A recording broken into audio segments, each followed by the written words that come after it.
Ano guys,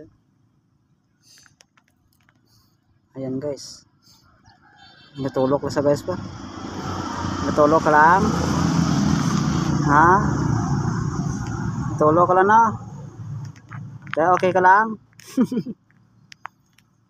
Nakita ko sa guys sa ano guys, dito sa ilalim ng bato guys, ayan sa ilalim ng bato, kuha ko yung bato guys, ayan siya, dyan pala sa guys nagtago.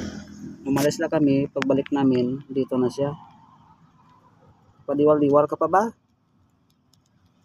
Hindi, pakita kay sora mo. Maliit ka la pro.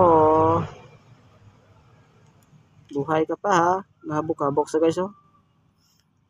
Ayan, yung maliit na snake. Oh, ahas. May ahas dito. Ayan. Bebe, pakita yung pagkakapuan mo. Umalis na siya guys. Umalis ka na. Huwag kang umalis.